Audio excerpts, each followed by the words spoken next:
எங்கள் தாயும் தந்தையுமாகிய இறைவா, சமுதாயத்தில் இரண்டாம் தரமாக நடத்தப்படும் பெண்களுக்காக என்று ஜெபிக்கிறோம்.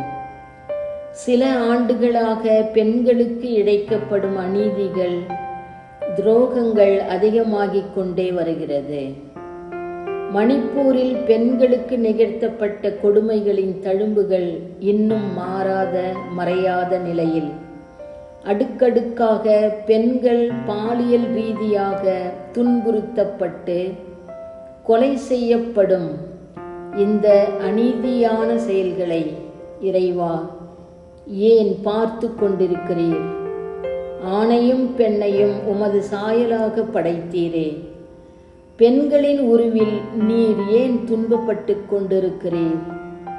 நீர் ஏன் எல்லா கொடுமைகளையும் தாங்கிக் கொண்டிருக்கிறீர்? பொறுமையாய் இருந்தது போதும் இறைவா. பெண்களை பாதுகாக்க இறங்கி வாரும்.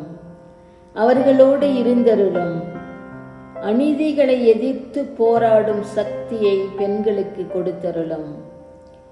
பாதிக்கப்படும் பெண் இனத்திற்கு நீதி வழங்க வேண்டும் என்று உம்மை கூவி அழைக்கிறோம். தாமதிக்காமல் வந்து நீதி வழங்கியருளும். நானே என் மந்தையை தேடிச் சென்று பேணி காப்பேன் என்று கூறிய இறைவா, பெண்களை நீர் பேணி காக்க வேண்டிய நேரமும் காலமும் இதுவே. பெண்களுக்கு வீடுகளில், பள்ளிகளில், கல்லூரிகளில், விடுதிகளில், பணி செய்யும் இடங்களில் என எல்லா இடங்களிலும் பாதுகாப்பு குறைந்து வருகிறது. ஒவ்வொரு நாளும் எம் நாட்டில் அங்கும் இங்குமாக பல இடங்களில் பெண்கள் பாலியல் கொடுமைக்கு ஆளாகின்றனர். பெண்களை பயமுறுத்தி கட்டுக்குள் வைத்துக் கொள்ளும் ஆதிக்க நிலை பரவலாக இருக்கிறது.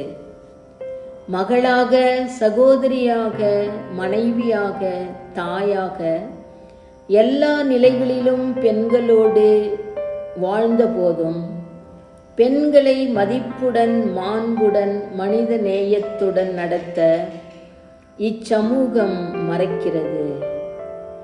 பெண்களை மதித்த இயேசுவே, இச்சமூகத்தில் வாழும் பெண்கள் அனைவரும் அவர்களின் உரிமைகளை பெற்று சிறப்புடன் வாழ நீர் உதவி செய்ய வேண்டும் என்று ஜெபிக்கிறோம்.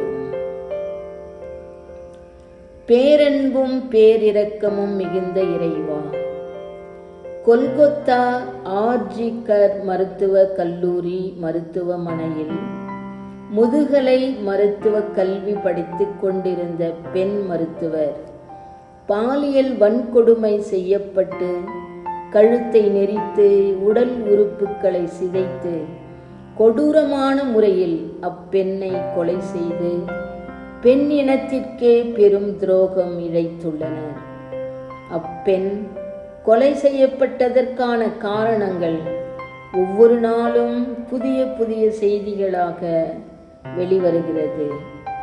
தவறு செய்தவர்கள், தவறு நடக்க துணையாயிருந்தவர்கள் அனைவருக்கும் உரிய தண்டனை கொடுத்து நீர் நீதி வழங்க வேண்டும்.